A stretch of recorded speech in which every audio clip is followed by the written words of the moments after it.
Hello viewers, welcome to my channel Anshu vlogs. First time మన ఛానల్ని ఎవరైనా చూస్తున్నట్టయితే సబ్స్క్రైబ్ చేసుకోండి, లైక్ చేయండి. నేను ఇంకా చాలా వీడియోస్ చేశాను, ఒకసారి నా ఛానల్కి వెళ్ళి చూడండి.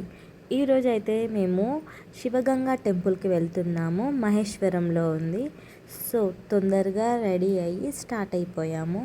నేను, మా హస్బెండ్ అండ్ మా అత్తమ్మ, మా చిన్నోడు. ఇంకా మహేశ్వరం దగ్గరికి అయితే వచ్చాము. ఫుల్ జాతర లాగా ఉంది ఇక్కడ. స్పెషల్గా ఉంటుంది శివరాత్రి రోజు. ఫుల్ పూజలు అన్నీ జరుగుతాయి. అండ్ ఈ టెంపుల్ శివరాత్రి రోజు ఇంకెక్కువ హడావిడి ఉంటుంది అని చెప్పిండు మా హస్బెండ్. చాలా బాగుంది టెంపుల్. చూసిన ఇంకా వెళ్దామా వద్దా అనుకున్నాం. బట్ దేవుడి దగ్గరికి వెళ్ళాలి అనుకున్నప్పుడు అలా ఉండొద్దంట. దేవుడి దగ్గరికి రమ్మని స్వయంగా ఆ దేవుడే మనల్ని పిలుచుకుంటాడు. మనం ఒక్కొక్కసారి ఎన్ని ప్లాన్ చేసుకుంటాం, ఈ టెంపుల్కి వెళ్ళాలి, అక్కడికి వెళ్ళాలి చేయాలని, కానీ కుదరవు. కానీ కొన్నిసార్లు ఆల్ ఆఫ్ సడన్గా అనుకొని బయలుదేరిపోతాం. ఎందుకంటే మనకు ఆ దేవుడు నువ్వు నా దగ్గరికి ఇప్పుడు రావాలి అని పిలుచుకుంటాడంట. అందుకనే దేవుడైనా దేవత అయినా అందుకనే ఆ పిలుపు వచ్చినప్పుడు మనము వెయిట్ చేయొద్దు, వెళ్ళాలి. అందుకని ఇంకా నేను కూడా మా ఆయన వెళ్దామా అనేసరికి ఓకే వెళ్దామని చెప్పేసిన. ఇంకా మా హస్బెండ్ వచ్చేసరికి రెడీ అయ్యేసి ఉన్నాం మేము. ఇంకా స్టార్ట్ అయిపోయినాము టెంపుల్కి. అసలు ఫుల్ జాతర వైపు ఉంది అక్కడ. నేను చిన్న టెంపుల్ ఉంటుందేమో అక్కడికి వెళ్ళి జస్ట్ దర్శనం చేసుకొని రావాలి అని అనుకున్నా. చెప్పిండు మా ఆయన కోనేరులో ఉంటుందని. బట్ అయినా ఇంత బాగుంటుంది అని అయితే నేను ఎక్స్పెక్ట్ చేయలేదు. చాలా బాగుంది లోపల టెంపుల్ కానీ, అక్కడ వైబ్ కానీ ఫుల్ జాతర లాగా ఉంది. అన్నీ చూసినాము. చాలా ప్రశాంతంగా అనిపించింది. ఇక్కడైతే లోపలికి వెళ్తున్నాము. చెప్పులు ఒక దగ్గర పెట్టి నేను, మా హస్బెండ్, మా అత్తమ్మ అందరం కలిసి లోపలికి వెళ్తున్నాం. అండ్ ఇంకొకటి ఇక్కడ ఏంటంటే వీడియోస్ అండ్ ఫొటోస్ అలా ఉంది. గర్భగుడిలోకి కూడా మనం తీసుకెళ్ళొచ్చు. అక్కడ ఏం రిస్ట్రిక్షన్స్ లేవు. అండ్ ఆ కోనేరు అయితే చాలా బాగుంది. ఈ టెంపుల్ అయితే కాకతీయ కాలంలో అక్కన్న మాదన్నలు ఉన్నారు కదా, అప్పుడు వాళ్ళు కట్టించారంట. అంతకుముందు వరకు మన టెంపుల్స్ ఏవి లేవంట. సో ఖచ్చితంగా మన టెంపుల్స్ అన్నిటివి ఉండాలి మన సైడ్. అన్నీ మన భక్తులకు, మన తెలుగు వాళ్ళకి కానీ ఇక్కడ వాళ్ళకి ఉండాలి అని చెప్పేసి ఈ టెంపుల్ అయితే వాళ్ళు కట్టించారంట. కట్టించిన తర్వాత కొన్ని నవాబు నాటి కాలం మళ్ళీ వాళ్ళ పరిపాలనలోనే ధ్వంసం చేసిరంట టెంపుల్స్ని. కానీ ఇక్కడ ప్రజలు మళ్ళీ దాన్ని రీకన్స్ట్రక్ట్ చేసి మంచిగా పెట్టిరంట. సేమ్ ఈ కోనేరు కూడా ఇక్కడ నుంచి మనకి తిరుపతికి వెళ్తాయంట. కోనేరు నుంచి లోపల నుంచి సరంగ మార్గం ఉంది అని చెప్తున్నారు. ఇక్కడ నుంచి తిరుపతి దాకా వెళ్తుందంట ఆ మార్గము. బట్ కోనేరు లోపలికి అయితే ఎవరు వెళ్ళరు కదా. అండ్ ఇక్కడ బోటింగ్స్ కూడా చేస్తున్నారు. ఇక్కడ దేవుడికైతే మంచిగా స్పర్శ దర్శనం కూడా ఉంది మనకి శివలింగానికి. అండ్ అక్కడి నుంచి మనము కిందికి వస్తేనైతే ఇంకా శ్రీ రాజరాజేశ్వరి అమ్మవారు మనకు ఉన్నారు ఆ కోనేరు లోపలనే. ఇంకా కోనేరుకి ఆనుకొని ఉంది. ఇప్పుడు మేము కోనేరు లోపలికి వెళ్తున్నాం స్టెప్స్ ద్వారా. ఇక్కడ లోపలికి వెళ్ళాలి మనము. ఇక్కడ బోటింగ్ లాగా కూడా చేస్తున్నారు చాలామంది.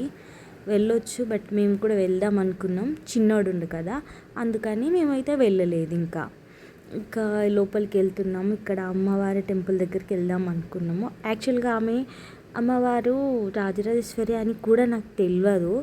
వెళ్ళినాం, జస్ట్ అమ్మవారు ఉంటుంది కిందికి వెళ్దాము అని అంటే సరే అని చెప్పేసి ఇట్లా వెళ్తున్నాం అనమాట. ఇది శివరాత్రి నెక్స్ట్ డే వెళ్ళినాం మేము. శివరాత్రి రోజు అయితే ఈ లైన్స్ అన్నీ దాటడానికి అట్లీస్ట్ 1 hour పడుతుందంట. మా హస్బెండ్ ఇంత ముందుకు వచ్చిండంట అని చెప్పింది. శివరాత్రి రోజు వచ్చింటే అయితే మనం అసలు వెళ్ళేటోళ్ళం కాదు బయటికి అని చెప్పేసి. కానీ ఇప్పుడు మేము శివరాత్రి తర్వాత వచ్చినాం కాబట్టి కొంచెం ఎక్కువ జనాలు లేరు. సో మేము వెళ్ళినాము. అసలు అమ్మవారిని చూసేసరికి నా కళ్ళు అయితే ఇట్లా అదైపోయింది. ఎందుకంటే అంత బాగుంది అమ్మవారు. నాకు అసలు తెలియదు ఏ అమ్మవారు. నేను ఎవరో అనుకున్న, పార్వతీదేవో లేకపోతే ఇంకెవరో. చూడండి ఎంత చక్కగా ఉంది అమ్మవారు అలంకరించుకొని, ఎంత మంచిగా ఉందో. అసలు చూస్తుంటే అట్లనే చూడాలనిపిస్తుంది కదా. నాకు తెలియదు. ఇంకా మా ఆయన్ని అడుగుతాను ఎవరి అమ్మవారు, ఏ దేవత అని అడిగితే తెలియదంటే ఆ పంతులను అడిగిన నేను. రాజరాజేశ్వరి అమ్మవారమ్మ అనేసరికి అబ్బా అనిపించింది నాకు. అక్కడ చూడగానే అమ్మవారిని కళ్ళల్లో వాటర్ వచ్చేసినాయి. అక్కడ దర్శనం చేసుకొని కుంకుమ తీసుకొని వచ్చేసిన. ఇక్కడ అయితే మేము ప్రసాదాలు తీసుకున్నాం. పులిహోర నాకు ఏ టెంపుల్కి వెళ్ళినా ఫస్ట్ లడ్డు కన్నా ఎక్కువ పులిహోర అంటే ఇష్టము. ఎంతమంది చాలామంది కొంచెం లడ్డు ప్రసాదం అంటే ఇష్టం, కానీ నాకు పులిహోర అంటే చాలా ఇష్టం. ఇక్కడ పులిహోర మాత్రం ఉంది కదా, వేరే లెవెల్ అసలు. యాదగిరిగుట్ట పులిహోర కన్నా బాగుంది. ఇట్లా అంటున్నాను, ఎవ్వరు ఏమనుకోకండి.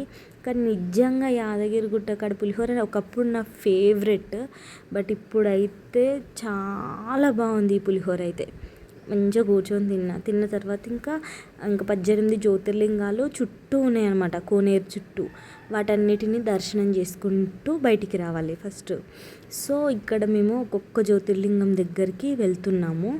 వెళ్ళి అక్కడ దర్శనం చేసుకొని ఆ తర్వాతకి ఇంక ఎగ్జిట్ అవ్వాలి.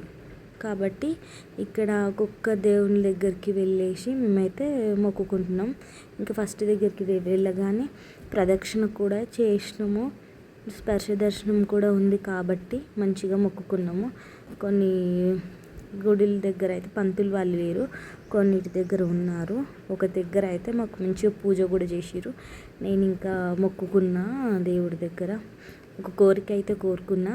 అది సక్సెస్ అయితే ఖచ్చితంగా మళ్ళీ అక్కడికే వెళ్తాను, ఆ టెంపుల్కి నెక్స్ట్ ఇయర్. ఆ మొక్కింది అనేది నేను నెరవేరిన తర్వాత చెప్తాను. ఇంకా వేరే అన్ని 18 జ్యోతిర్లింగాలు ఉన్నాయి. ఒక్కొక్కటి దర్శనం చేసుకుంటూ వెళ్ళినాం. అండ్ ఇక్కడ మనకి ఆ జ్యోతిర్లింగాల చిన్న చిన్న గుళ్ళు ఉన్నాయి. ఆ గ్యాప్లో కొన్ని ఇట్లా ఐడల్స్ పెట్టిరనమాట, విగ్రహాలు. అర్ధనారీశ్వర విగ్రహం, వినాయకుడి విగ్రహం, శివుడు ధ్యానం చేస్తున్నట్టు చాలా ఉన్నాయి. ఇంకా నేను కొన్ని క్యాప్చర్ చేయలేదు. ఇది కోనేరు వ్యూ ఒకసారి చూడండి, ఎంత బాగుందంటే అంత బాగుంది. ప్రశాంతంగా కూడా అనిపిస్తుంది ఆ వాటర్కి. మంచిగా ఉంది. టెంపుల్ మధ్యలో ఉంది కోనేరు వెళ్ళడానికి. చాలా ప్రశాంతంగా ఉంది అక్కడ. మంచిగా పీస్ఫుల్గా అనిపించింది నాకైతే.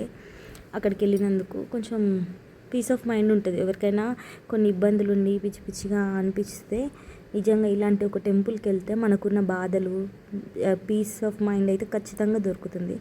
బాధలు పోతాయో తెలీదు. ఇక్కడైతే టెంపుల్స్లో ప్రతి ఒక్క శివలింగం మనకు ఒకటి చెప్తున్నట్టుగా అనిపిస్తుంది. పీస్ఫుల్గా ఉంటుంది. అక్కడ వాళ్ళని దర్శించుకున్న తర్వాత మనసు అయితే నిజంగా ప్రశాంతంగా అయిపోతుంది మనకి.